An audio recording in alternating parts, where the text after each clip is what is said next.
Santaram Naik, please. Who decides? One more member is there. And Nachappan is also going to speak. Sir, I stand here to support the bill of my friend, and he is a very senior journalist, a reputed person, who has presented this bill, constitutional amendment. And I think the Honorable Law Minister, in his reply, should give concrete assurance to the Honorable Member and to the House that something will be done at the earliest. Sir, this bill in substance seeks to prevent a judge from escaping from the back door. They tell us all the sermons when they pronounce judgments, and their sermons normally are targeted towards politicians. All the sermons on the earth they give to us, but when that time comes, they run away in this manner. If a regular hearing takes place and if they are not allowed to resign, then the entire case of theirs, all their misdeeds will come before the country and the society. And as has rightly been pointed out, the judgments pronounced by them, pronounced by these officials during the entire period of their judicial career will have to be scrutinized, and those things will also come to the light. And therefore, I think this escape route, which is there presently in the Constitution of India, should not be allowed to go on any further. If a normal person has to face the cross-examination of the worst kind, if every citizen has to come to the witness box and stand the scrutiny of the law and the cross-examination, why should judges escape from any inquiry or investigation? That's the point, sir. And in this connection, in light of this, sir, we try to have an important bill, a very revolutionary bill, the Judicial Accountability Bill, which is before the other house. And this bill, sir, in some way will try to see that our judicial officers behave in a manner they should behave. I would certainly like to read clause 3 of the bill, sir, which is very important of that bill, which lays down certain criteria, certain standards which judicial officers have to follow.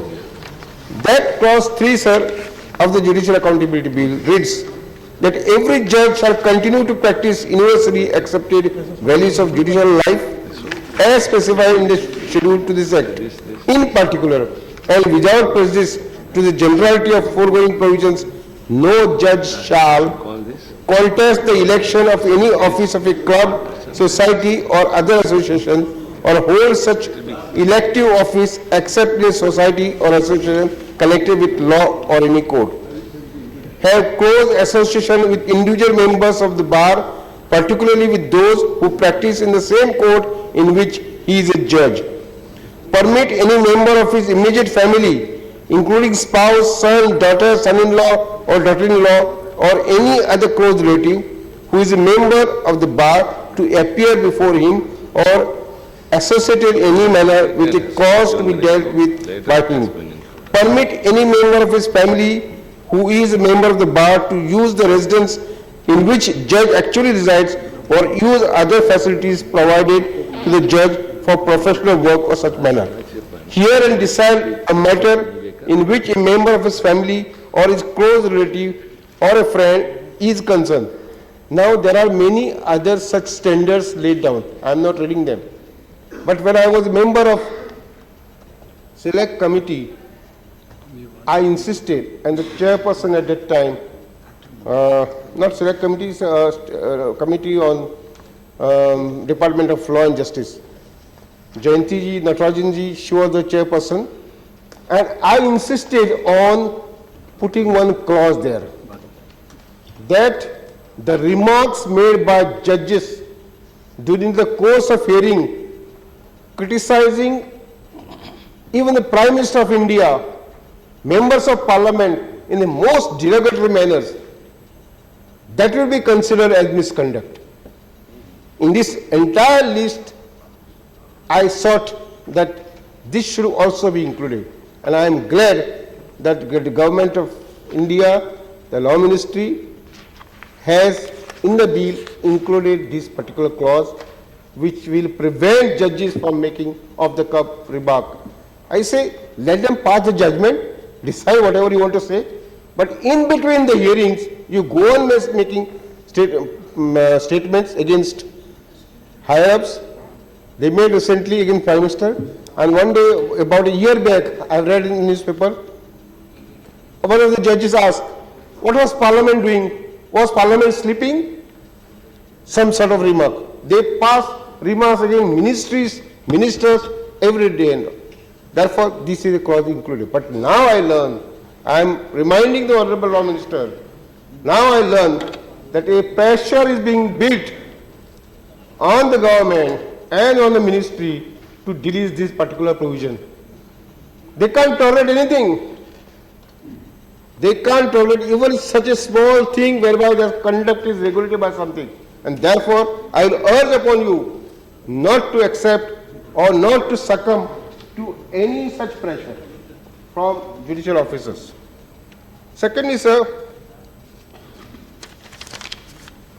we are, as far as judicial officers are concerned, there is no need of mentioning many things, but encouragements are regular feature. They decide matter, where a school should be established, where a dam should be erected, what should be eaten by children in the midday meal, from where the road should pass, from where the highway should pass. Everything is decided by judiciary today. All executive actions are scrutinized, but in that they decide well, so how should be filled up. Secondly, laws are made or laid down in the name of interpretation. I can understand, when you interpret a law, you have to interpret it whereby some meaning has to be given to it, and that becomes a law under the Constitution of India. No problem. But in every judgment, time and again, every week, new laws are erected. Laws passed by Parliament of India last 50 years are there, but besides that, equal number of laws laid down by judiciary. What is the function of judiciary? To interpret. In the course of interpretation, a few things can be said. And therefore, once I made a submission in the House that even if supposing some pronouncements are made and those propositions are good, please include them in the statute. Don't leave them alone. And if they are not good, not in the interest, public interest, please by way of amendment, negate them. That should be our practice. Besides, this is our regular encouragement. Now what is the trend, latest trend? Latest trend is, they ask the government to enact a legislation, and also they ask to show them the bill. The bill that you draft, you have to show to the judiciary first. And then they will decide whether Parliament should pass or not. 2 instances have happened in this manner. Is this to be tolerated? And I would urge upon the government, I have learned that they have filed some review petition. Review petitions have to be filed in such manners. You can't make the Parliament of India, Government of India, to show the bills to the judiciary for their scrutiny. After it becomes an act, you decide if the legislature was not competent, you strike them. There is no problem. But showing the bill in advance to the judiciary, I don't know under what provision of the Constitution these powers are derived by the judiciary.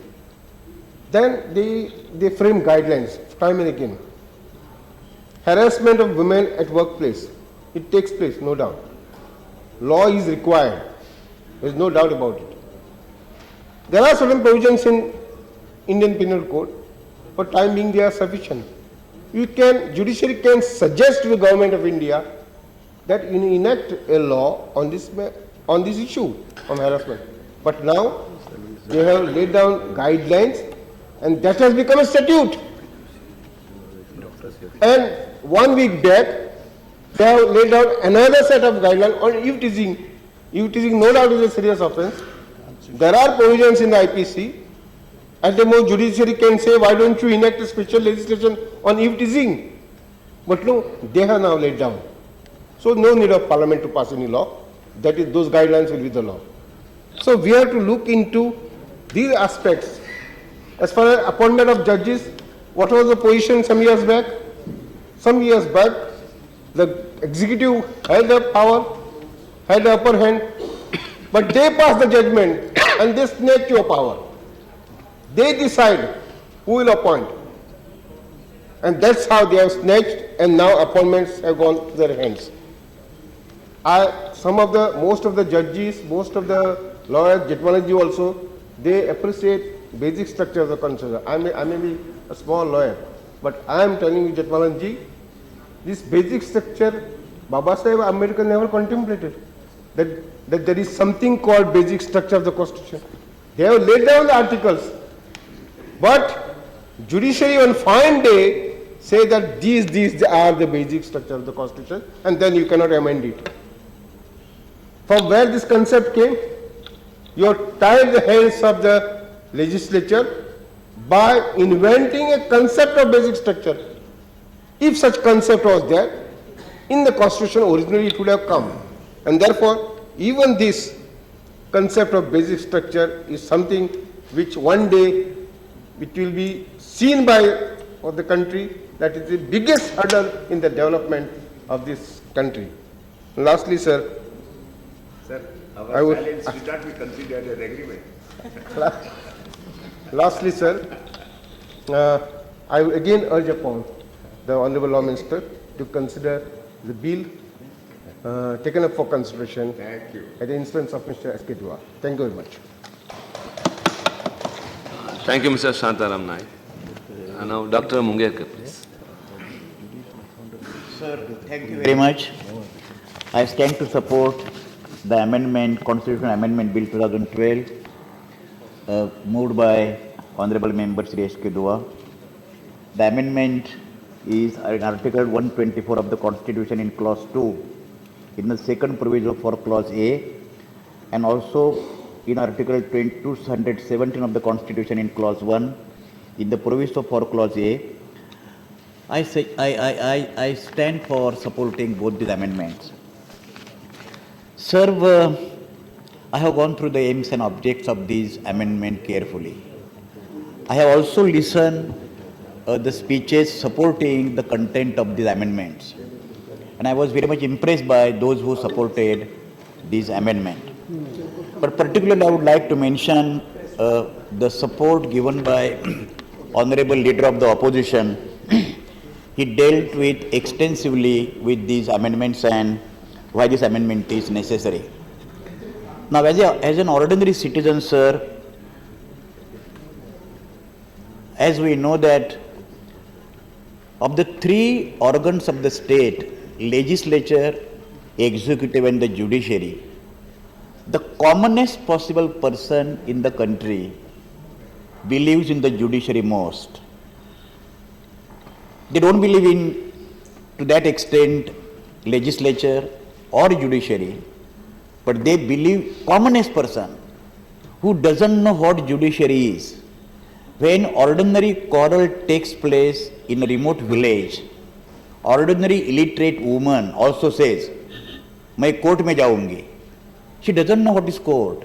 She doesn't know what is judiciary. She doesn't know English language. Now this is presumption in the mind of the people that court or the judiciary is impartial. Eminent lawyer, my elder friend and well-wisher, Shri Ram Jetmalan is sitting here. My point is that judiciary, whether really impartial and objective. Now judiciary is objective or impartial. This is presumption in the mind of the people. It is self-axiomatic truth. As a common citizen, I understand when a set of facts presented before X bench, they give Y decision.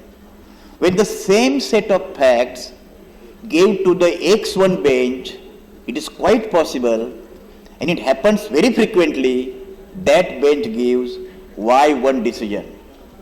This means basically what judiciary says is not mathematical objective truth. And what is not objective, it can't be impartial.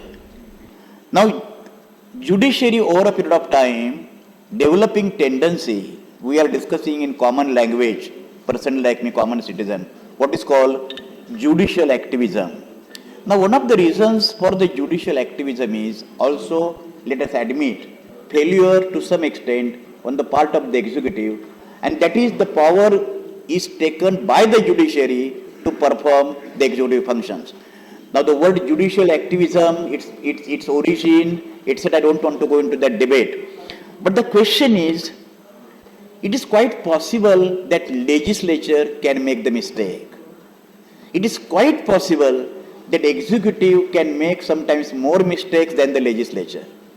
But there is judiciary to correct the mistakes made by the legislature through the mechanism of judicial review.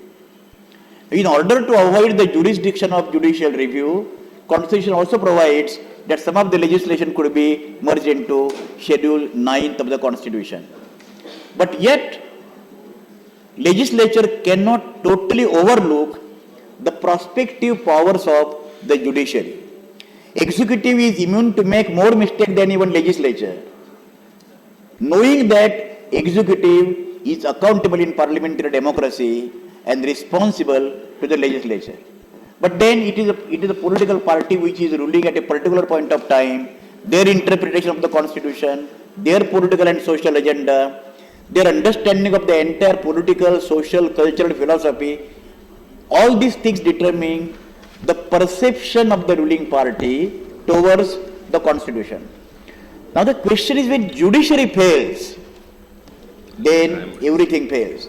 Now, for example, people say that students can fail in the examination. That is understandable. But teacher fails in teaching the students, he can spoil generations. Now, it is from that point of view, judiciary is believed to be non-corrupt. There are several instances where the Supreme Court judges went on record saying that minimum 50% of the judges of a particular high court or some high courts are corrupt.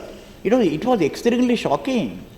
That is, the question is, this also will be reducing the credibility of the judiciary. These two cases that we are dealing with, one is Justice Soumitra Sen of Kolkata High Court and Justice Dinakaran, former Chief Justice Dinakaran of Kerala and Madras High Court. These are the cases in the point. I fully agree with the content of the motion. I fully agree with the earlier those who spoke.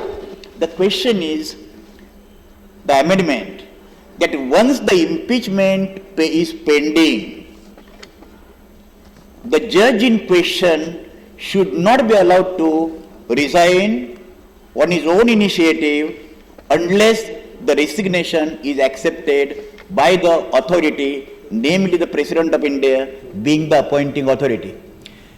Now this route is taken by the judges who are subjected to impeachment in order to avoid the humiliation.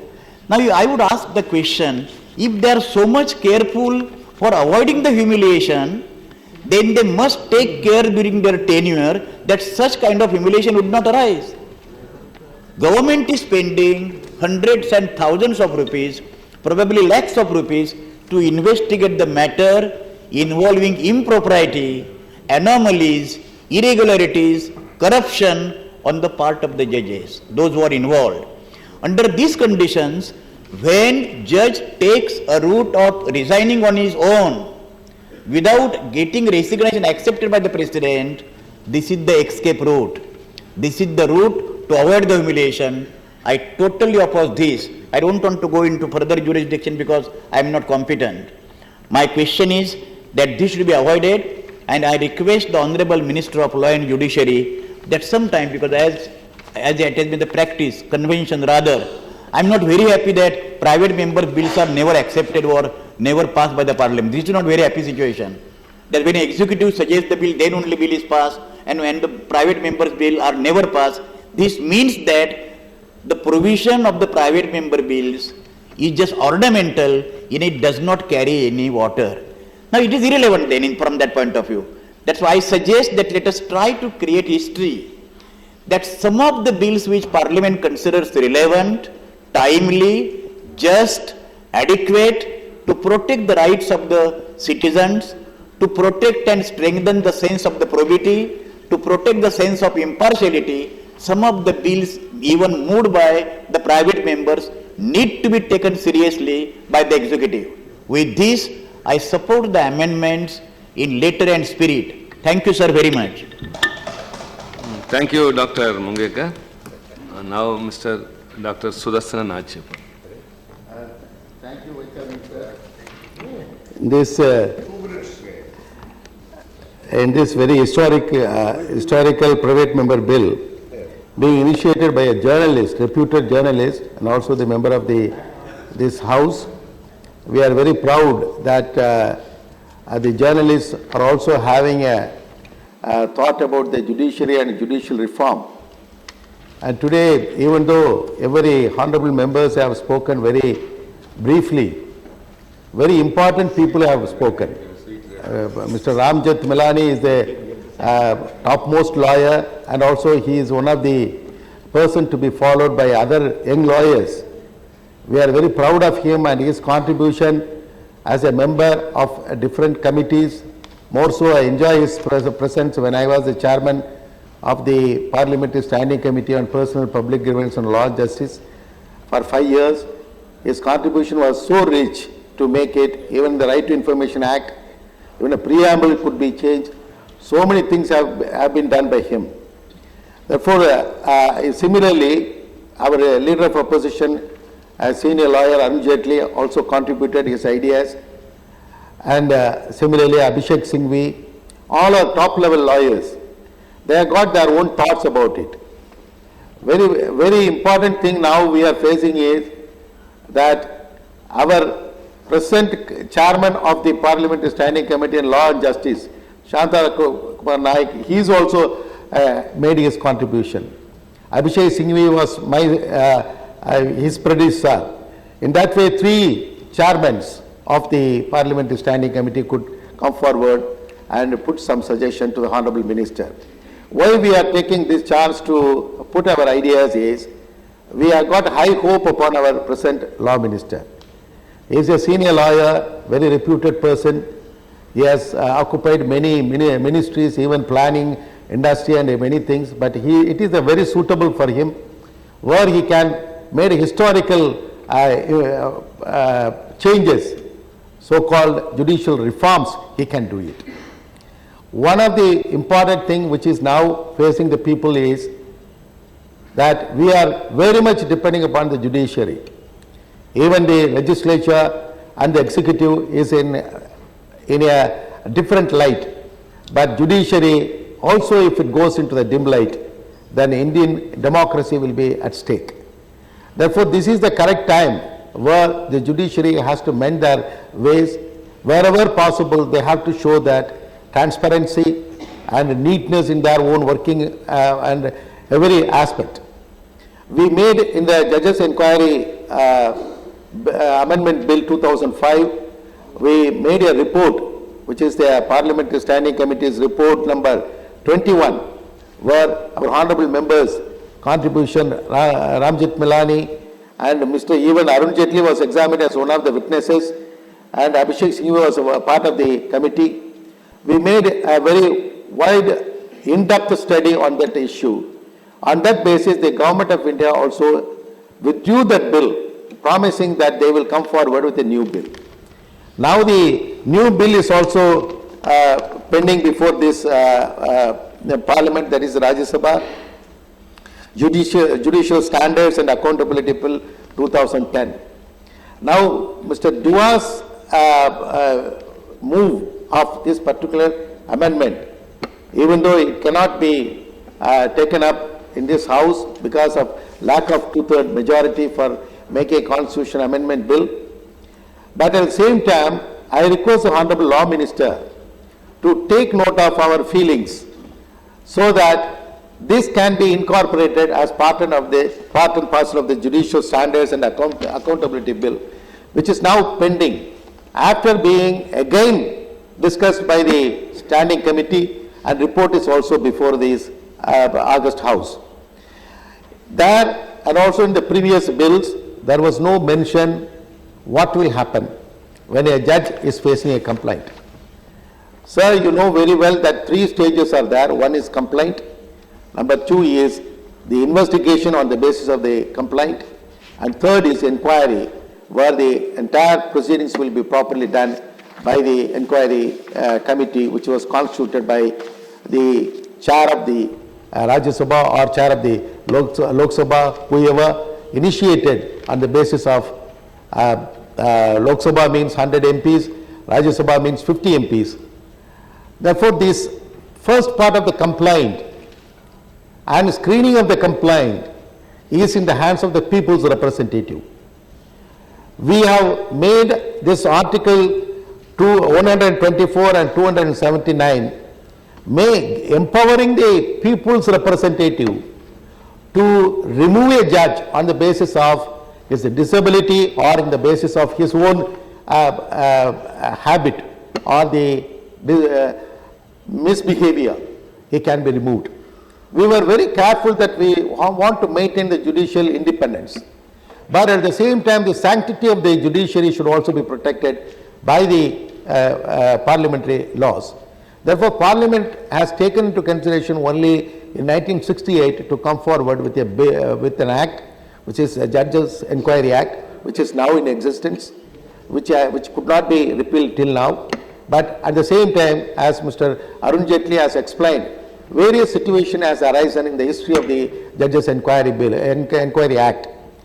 Now, the crust of the matter is whether he is a minister or he is a member of parliament or legislature or a politician or any such person.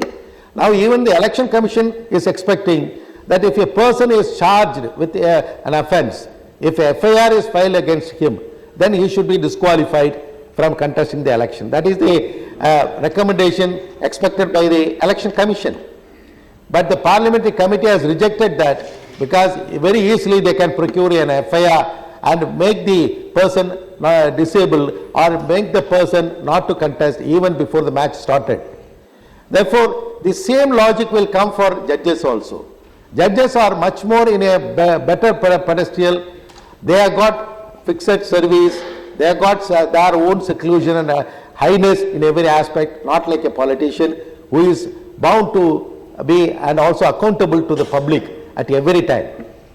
But when we take into the judges, when a prima facie case is found by the 100 MPs or 50 MPs, I am just making my case on the existing Act of Judges Inquiry Act 1968.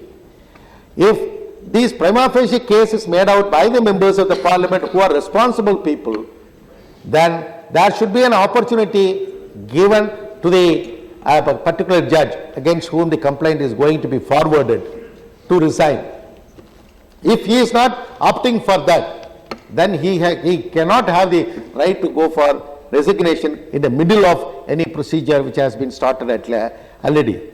Ordinary citizen, as Arun Jaitley ji has explained it, when he is facing the charges, he cannot go in between. He has to face the charges and get the punishment. Therefore, this is the thing, any judge should also face it.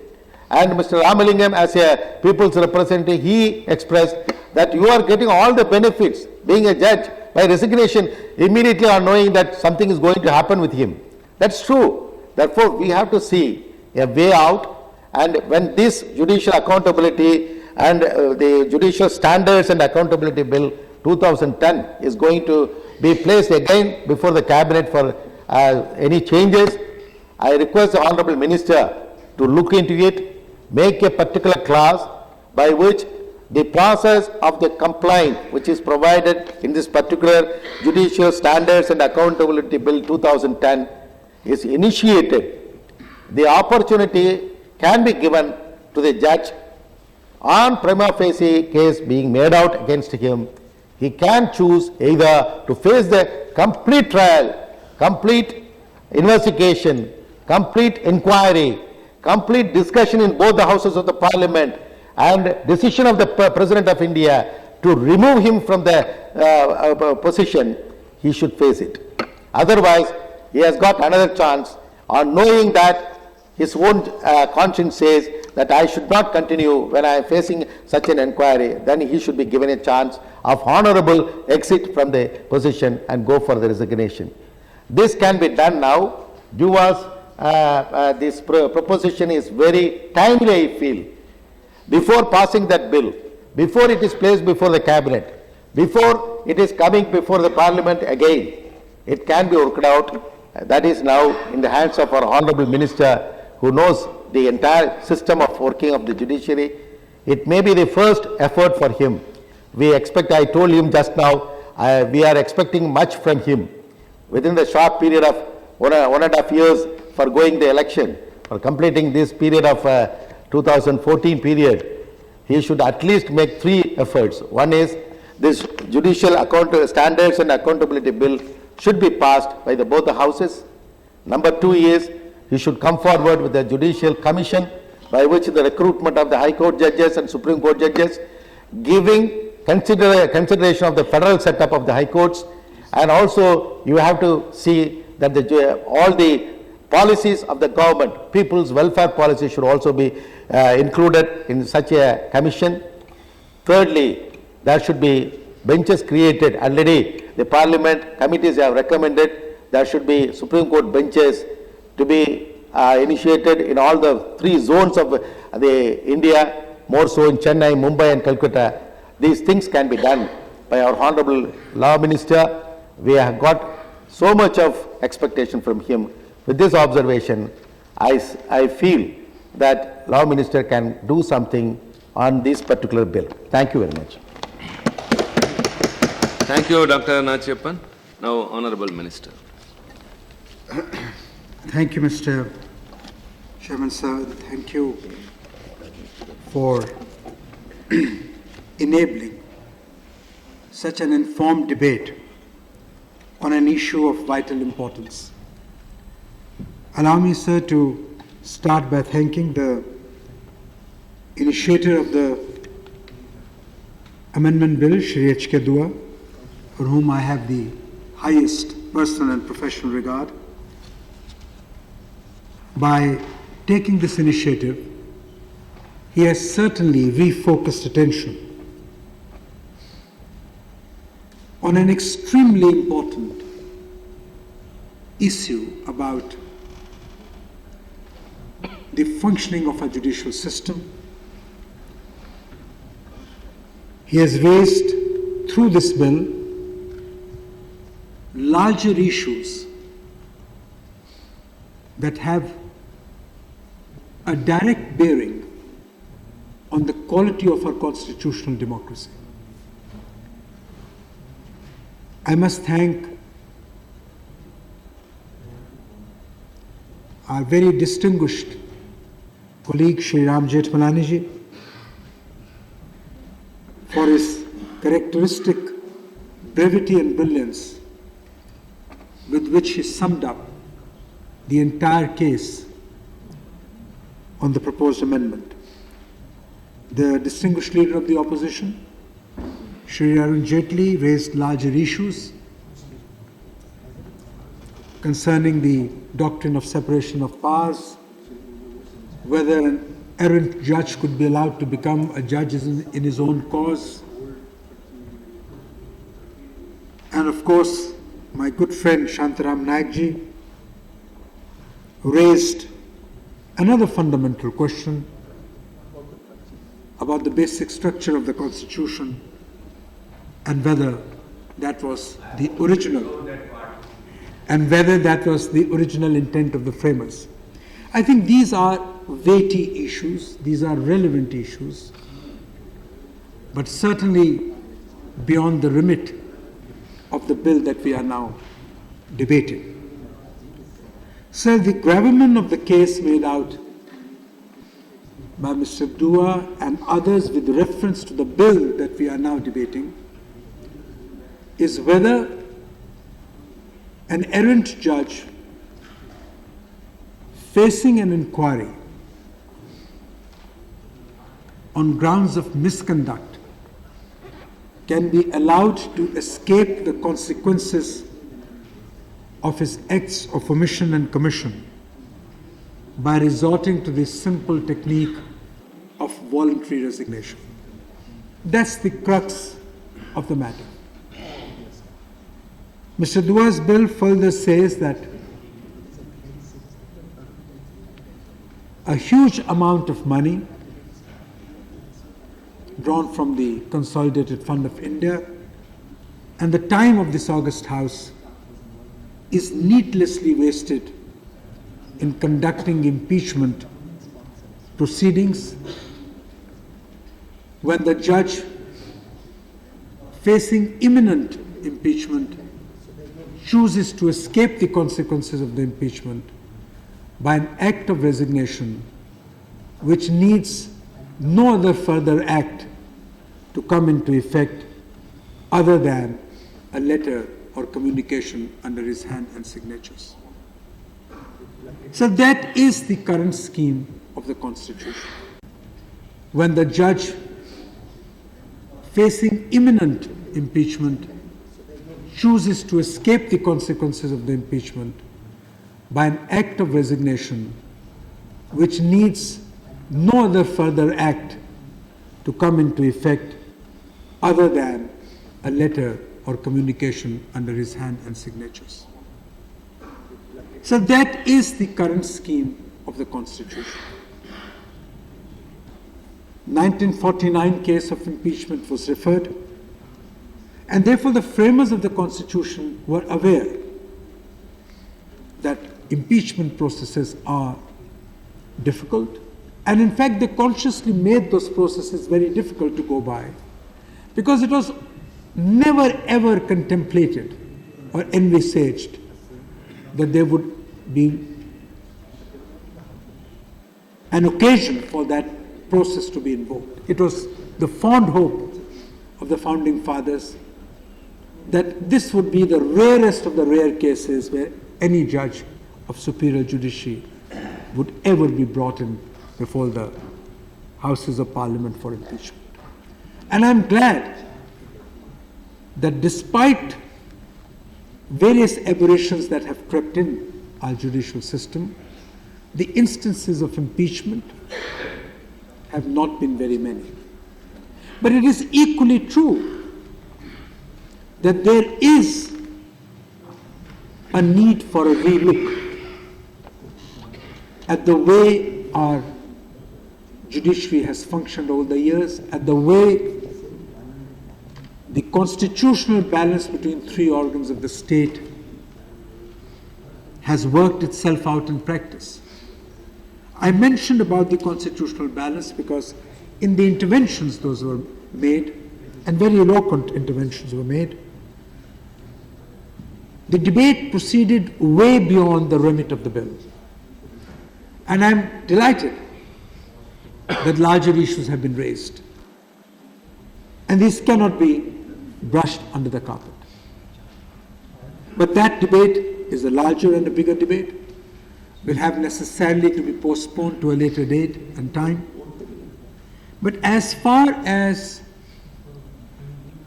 issues concerning transparency and probity in the administration of justice is concerned, the tendency of honorable judges to make observations, as was brought out by my friend Shantaram Naikji in the course of the decision making, strictly not necessary for the decision of the case is concerned, these have created misgivings in the public mind.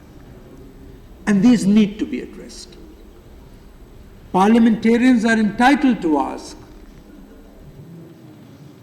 where their remit begins and where it ends, and whether judiciary as the final arbiter of the Constitution can draw the line in a manner that the supremacy of the Parliament in the field allotted to it under the Constitution itself is brought into question. I'm aware, sir, that we are not a parliamentary democracy in the sense England is. We are a constitutional democracy. And the constitutional democracy functions within the parameters of the Constitution. And those parameters must apply equally to the judiciary as they must apply to the legislature and to the executive. And that's the burden, and that's the burden of the argument of members. And I wholeheartedly agree with the spirit and the sentiment of the House that has clearly been reflected in the debates. Sir, a reference was made to the situation where, and that is really the main grievance of Sh H.K.Dua, that a lot of public money by way of pensionary benefits to errant judges, by way of expenditure on impeachment proceedings which are rendered futile, goes unaccounted for, and nothing is served, no purpose is served. To a point he is right. In the state of the law as it prevails today, whether it is under the Judges Inquiries Act or the conditions of service of the judges of the High Court and Supreme Court, or in the Constitution, there is no provision to deny pensionary benefits to judges who resign. That is a fact and that is true. Yes, there is a need to have a relook at it. Do we do it by a constitutional amendment or can we do it by legislation? As presently advised, I think as and when a decision is taken to make sure that under certain cases pensionary benefits are in fact denied to judges, we could perhaps do it by amending the conditions of service of judges, and that is governed by statute and by law. It could perhaps in a way also be brought in, as my very dear friend Nachitra Panji suggested, through the proposed Judicial Accountability Bill, but we are still in the process of fine-tuning it. I will therefore not like to comment on its provisions, but yes, we have instrumentalities which could be invoked, and these could be legislative instrumentalities, falling a little short of a constitutional amendment, by which the principal grievance that has been brought out in the bill of Sh H.K.Dua could be addressed. Sir, we have a strange situation in the country. At one level, this House has steadfastly reiterated an undiluted and irrevocable commitment to the independence of judiciary. And I stand here to reiterate that commitment. We must continue to preserve the independence of the judiciary, but we must at the same time continue to ensure that the sanctity and the integrity of the judicial process is not brought into question. Sometimes, and fortunately only rarely, by the errant judges themselves. So it is not as if we have to resort to extremes one way or the other. It is not as if we are totally helpless. We are not. And I think a great purpose has been served by this debate, inasmuch as the attention of the country, inasmuch as the attention of this august House has been drawn by the distinguished members who participated in the debate to the lacuna and the gaps in the law that need to be filled.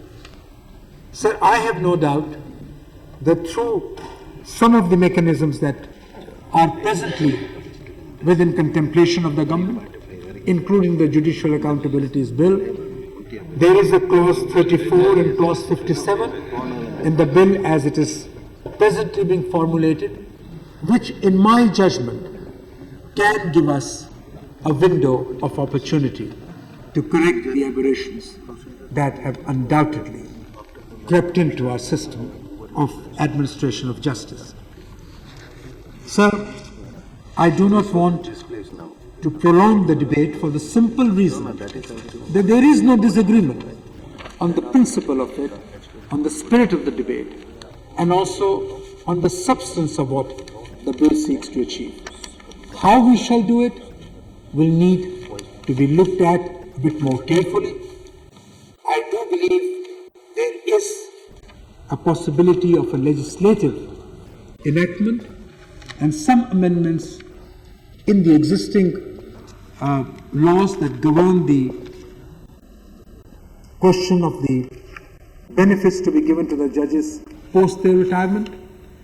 There is then, as Mr. Chairman in his address mentioned, the Judicial Accountabilities Bill, and I said clause 34 and clause 57 of that bill have within it the possibility of addressing some of the ills that have been brought to the notice of this House.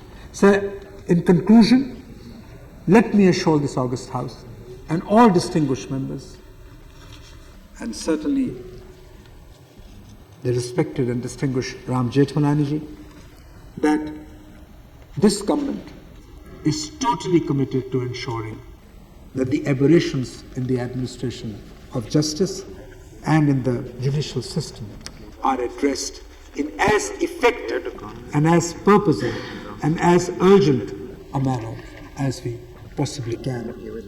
With these words, sir, and with this assurance, I would request Duaji to kindly not insist on pressing with his bill, and as Jethmalani reminded the House, we need a requisite number, we need to go through processes of constitutional amendment, but my belief is that we can achieve the purposes of this bill by means possibly other than the constitutional amendment, and if necessary, at some point of time, in the wisdom of the government and in the wisdom of the House, we will consider such other measures as are deemed necessary.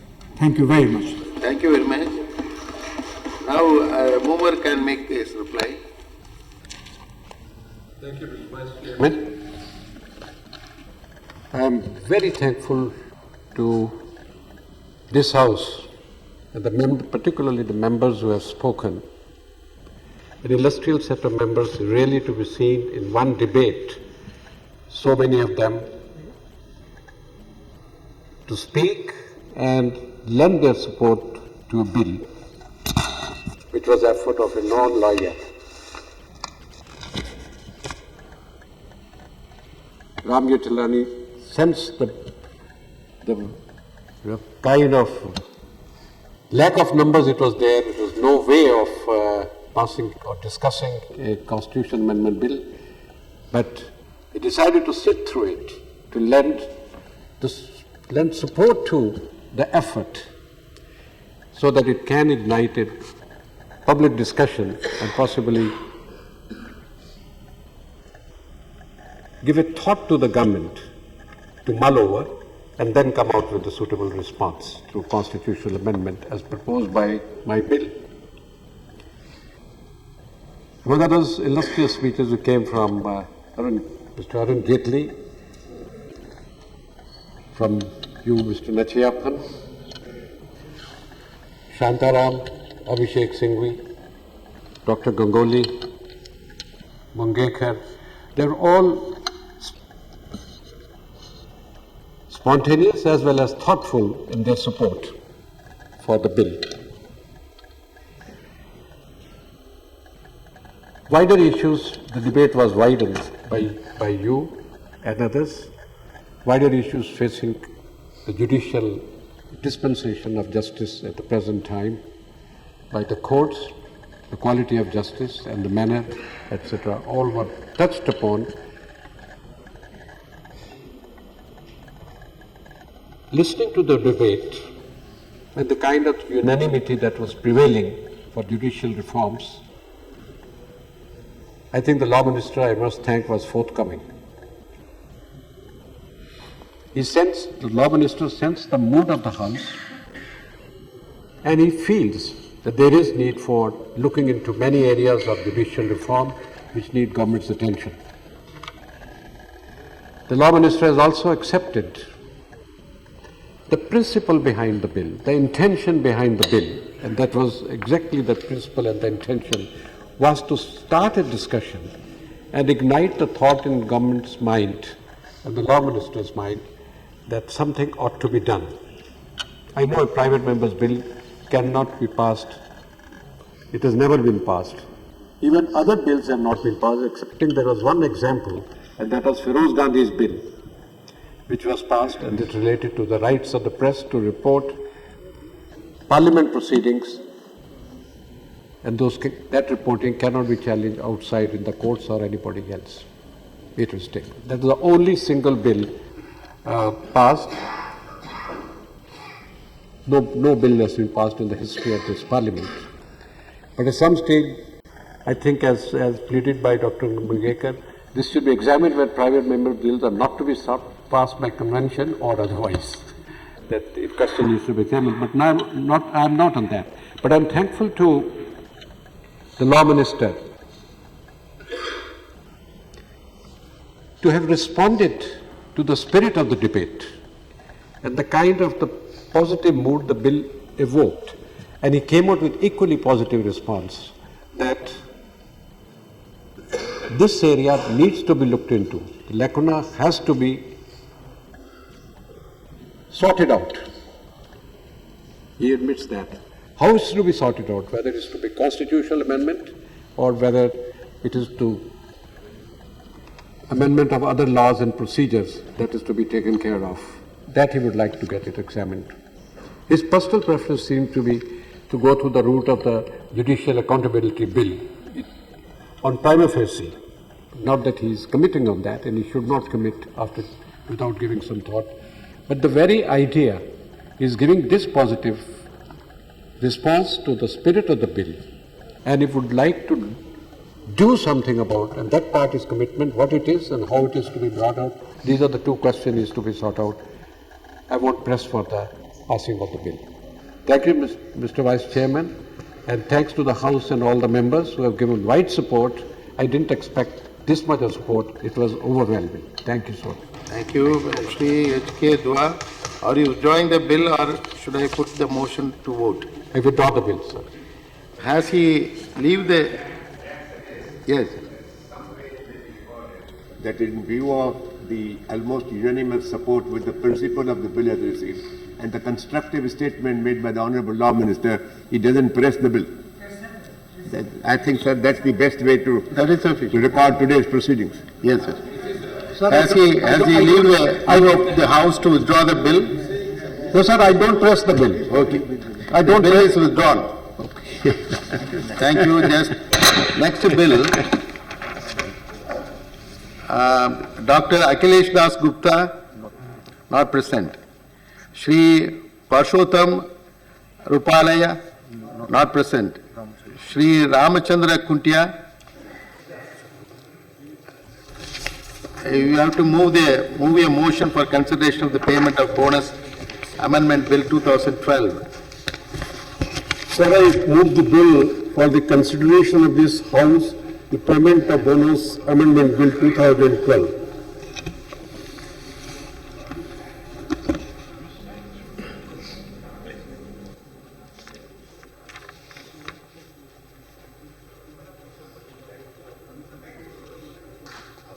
Yes, you can make your speech.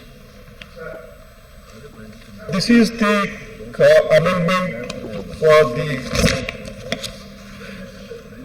Payment of Bonus Act, Amendment Act 2012. The original Act, Payment of Bonus Act, is 1965. So the intention of bringing this amendment is, the bill proposes to amend definition of employees as given in subsection 13 of section 2 of Payment of Bonus Act 1965, which entitle only those employees for getting bonus by his employer who are employed on a salary or wage not exceeding 10,000 rupees per mensum, More so, Section 12 prescribes the limit of 3,500 rupees for mention for calculation of bonus with respect to the employees. In today's world, the money, inflation, high price and salary imposing ceiling on the wage for delaying bonus to the employees is totally unjust.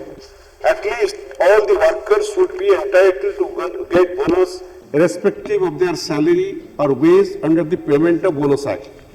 Sir, I want to mention here the workers who are working inside India around the world are entitled to get the bonus which has been defined as a deferred wage and a share of the profit for which he or she has worked. In some outside country, there is the provision in addition to the bonus also, they are getting the salary for 13 months after working 12 months in a year. In our country, if we look to the situation, the original Bonus Act came in the year of 1965. That is, 18 years of the independence, the Bonus Act came into existence.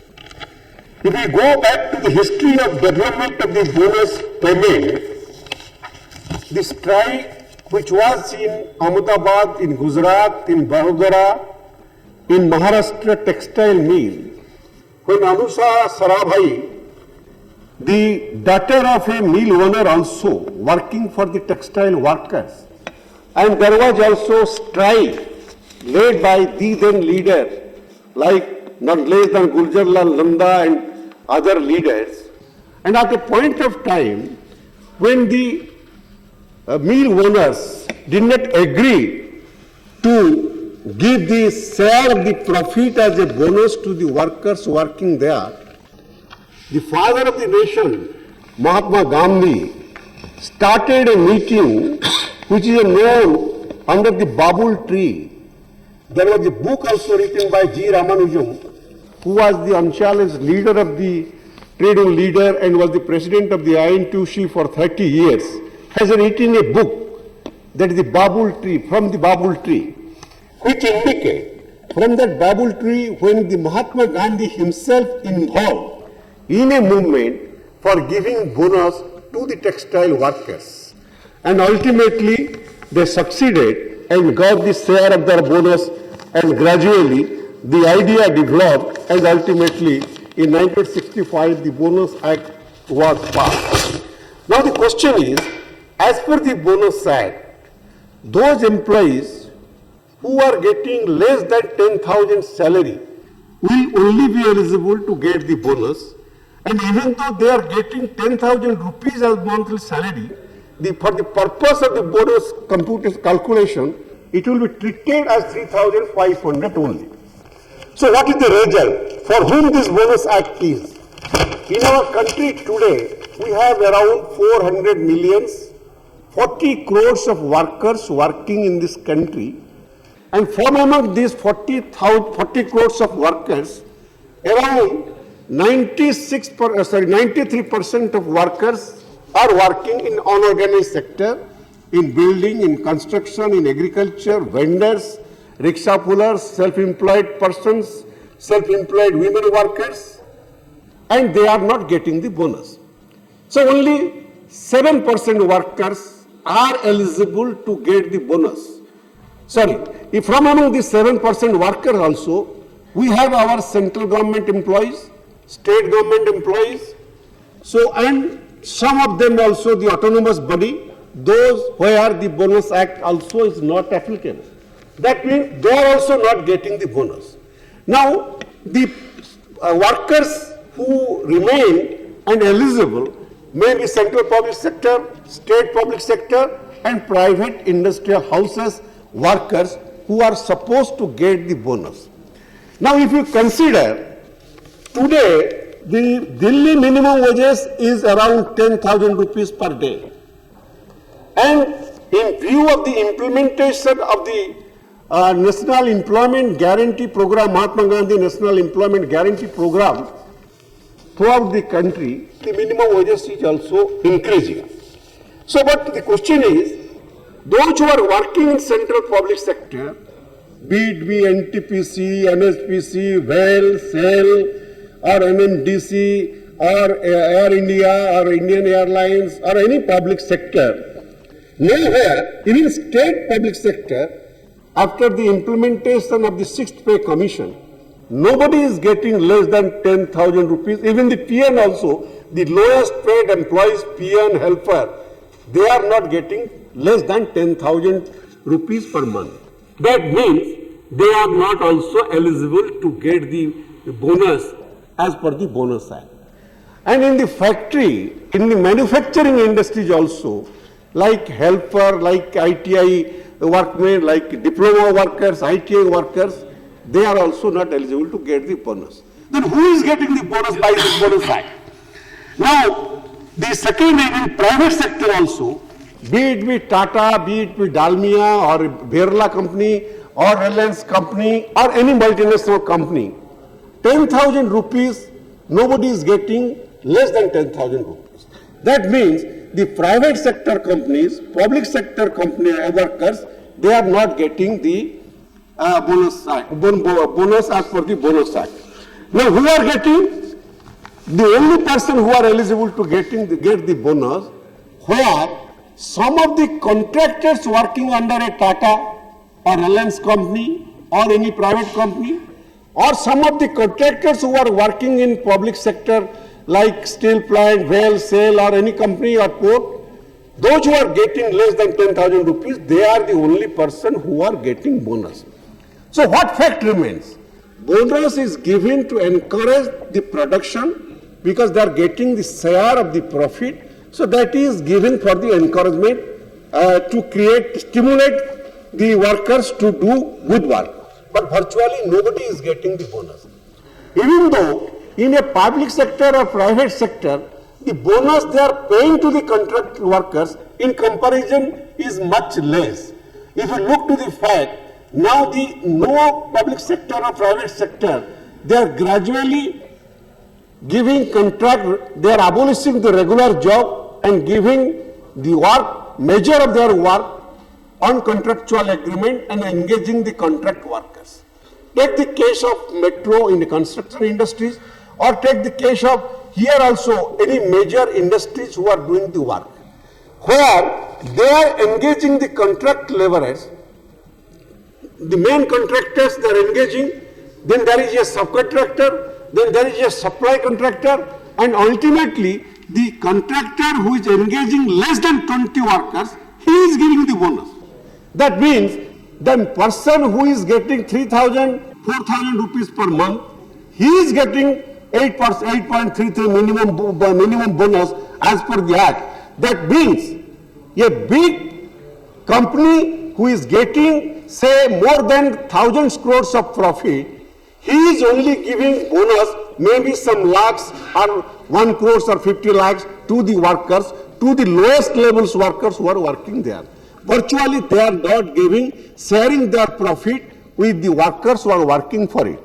Sir, if you look to the Prague history situation in our country, some people say that in our country, the labor rules, statutes are very rigid. It should be liberalized.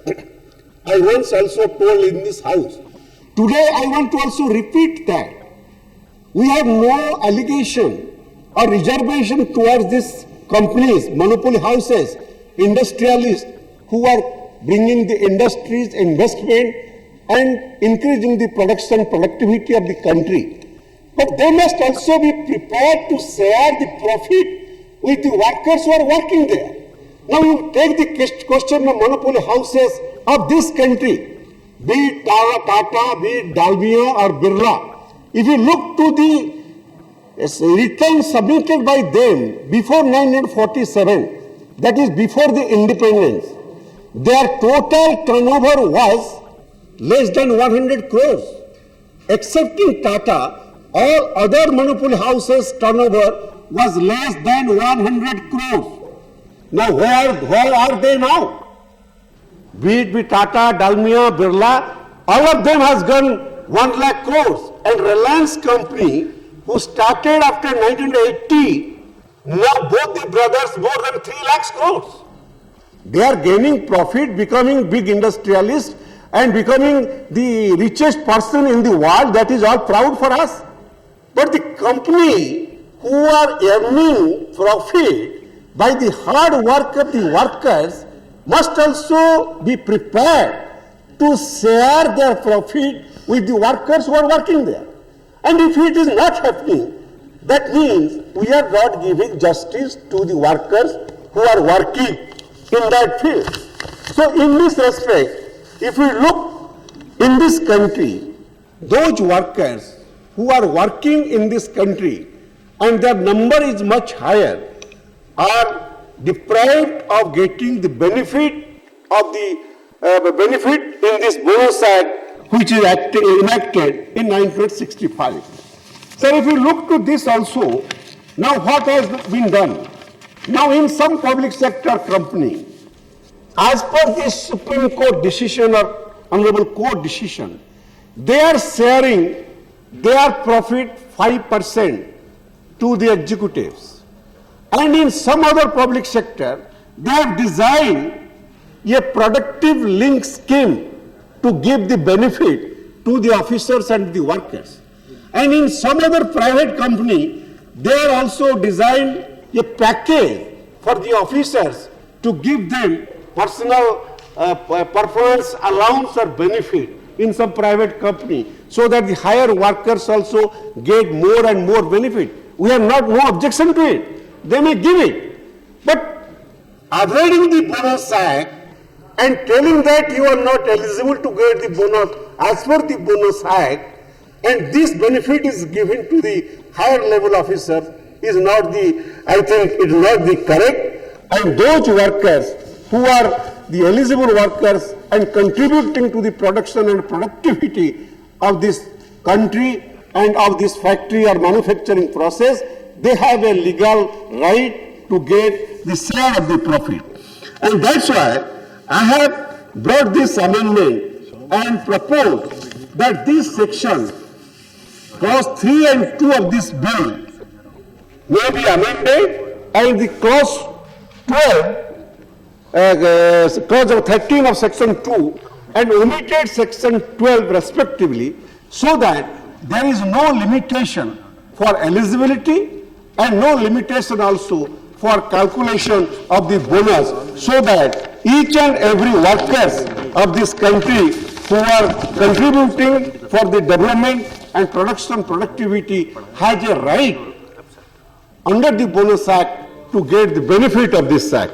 Sir, with these words, I once again thank you for allowing me to speak and urge upon and request all the honorable member of this house to support this bill, and the government may also consider to bring amendment to delete this section to make eligible all the eligible workers working in the country to get the bonus rightfully, and they should also get the share of the profit. Thank you, sir.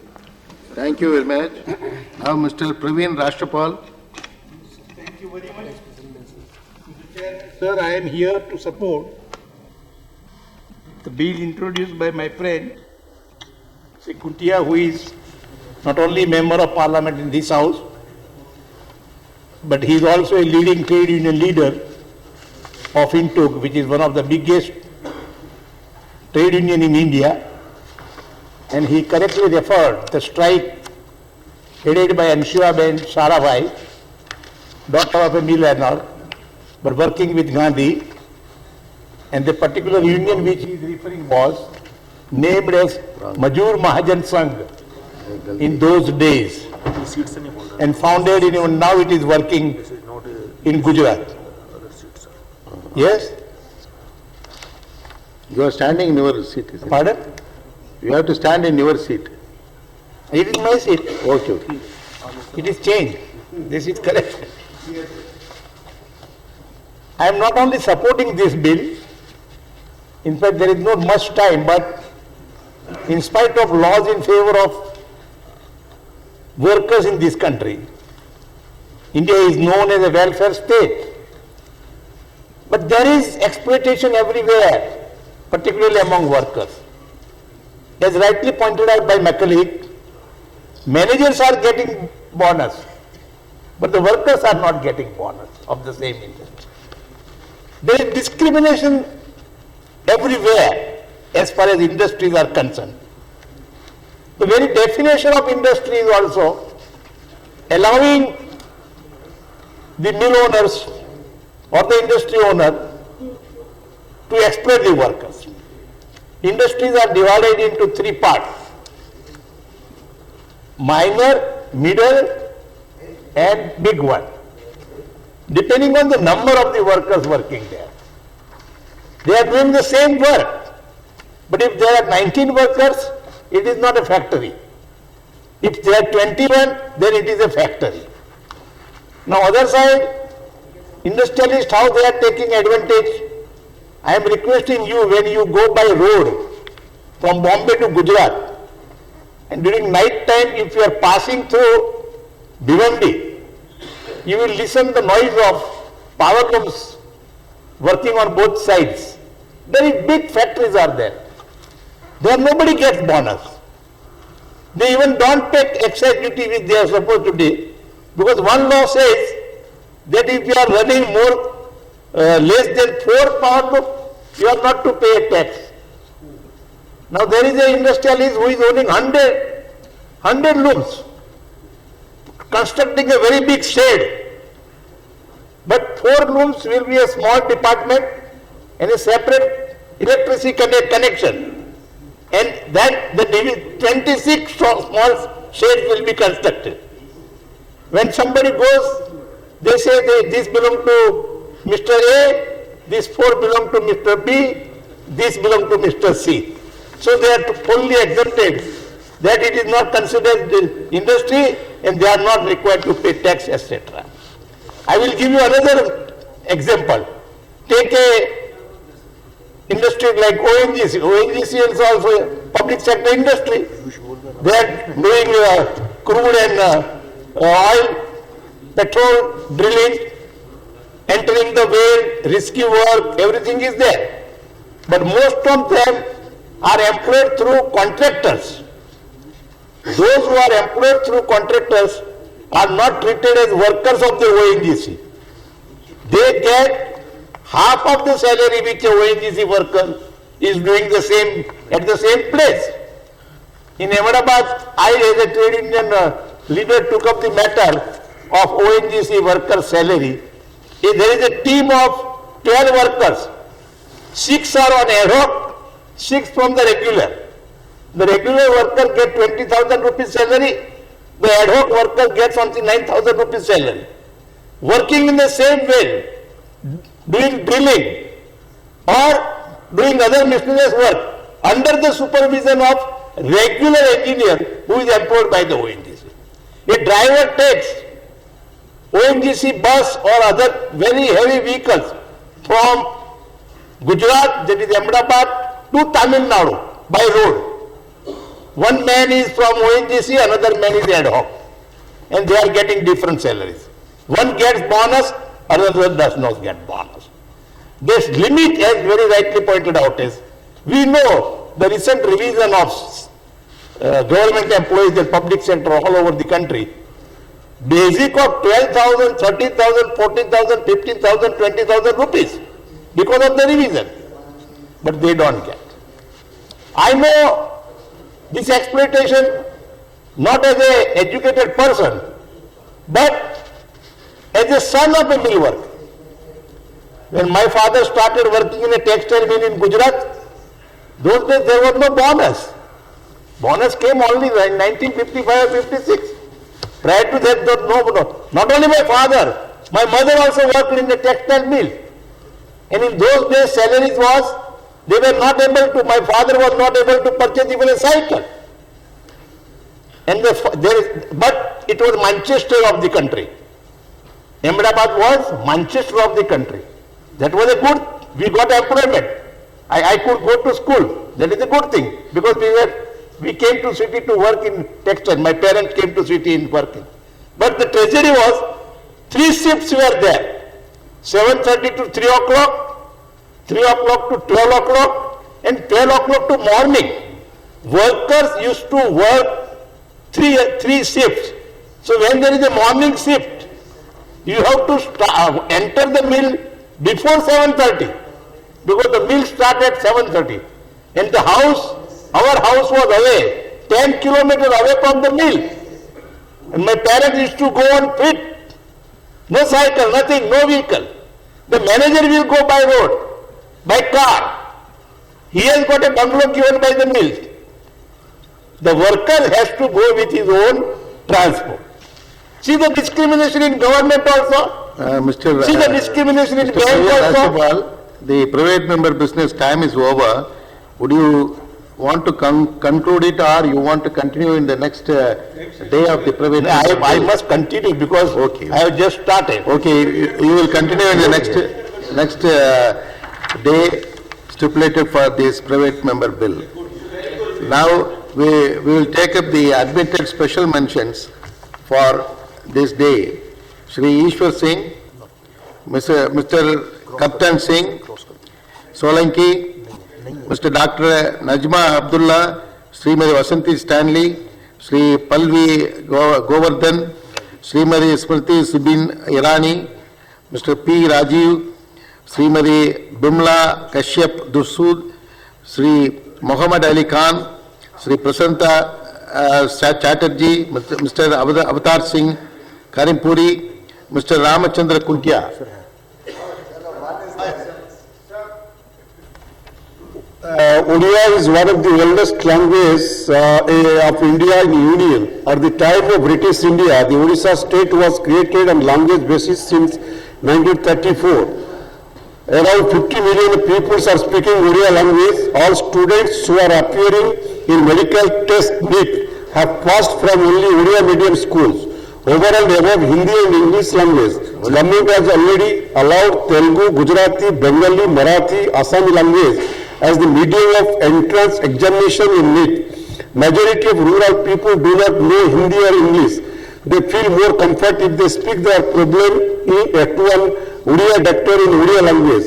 I have already given representation to Honorable Prime Minister, Honorable Minister, Health and Family Welfare, Government of India regarding the issue, but unfortunately no favorable decision has been taken to include Odia language in NEET entrance examination for the year of 2012. Therefore, I request to government through this house to include Odia language as the medium for all India medical entrance examination conducted by CBSE for the year of 2012 positively. Thank you, Shri Avinash Rai Khanna, Dr. Gyan Prakash Bilani, Chaudhary Manabar Salim, Shri Aravind Kumar Singh, Shri Kumar Deepak Das, Shri Baswaraj Patil. Yes, please. Kumar Deepak Das.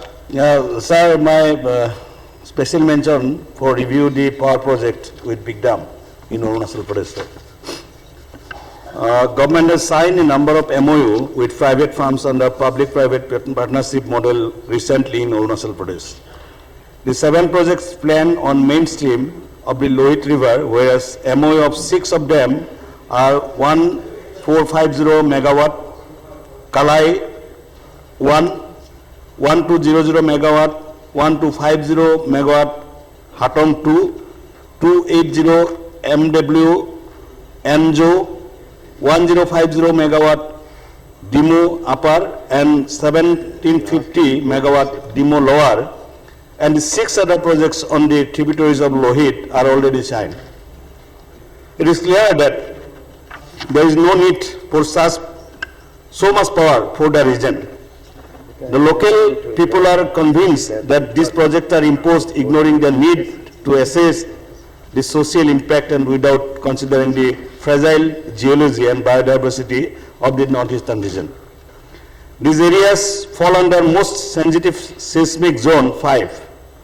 There is a need of credible assessment before going to the construction of Big Dam, because the massive earthquake of independent India, which alerted the topography around this Sodia less than 200 kilometers downstream of the recently signed hydropower project on the Lohit. The concerned ministries, including Power, Forest and Environment, should revisit the clearance of the project and maintain transparency about downstream impacts. The Lohit is the source of mighty river Brahmaputra in Arunachal Pradesh, and the various organizations activists in the region, including Assam, raises concern over construction of big dam over the Lohit because it will affect the biodiversity, culture, and will create cumulative impact. Thank you, sir. Thank you. Shri Basuraj Patil, Srimati Kusum Rai, Srimati Maya Singh, Mr. N.K. Singh, Mr. Ambet Rajan, Dr. T.N. Seema, Shri Praveen Rashapal. My special mention today is about minors among 3 Dalits killed in police firing at Surendranagar, district of Gujarat.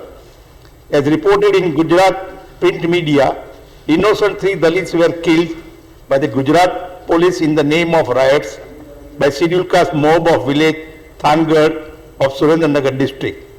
Further details are now available in the print media dated 28/11/12. It is extremely shocking that on 23rd of September 2012, the Gujarat police used AK-47 assault rifle among other weapons during a reported protest by some Dalits in the district Surendranagar. It is reported in the print media and admitted by the DGP of the state. The above fact was found and reported by the CID crime, which conducted an inquiry in the whole untoward event of firing and killing. It is further shocking that no action is taken by the state government in spite of complaint filed by CID crime in the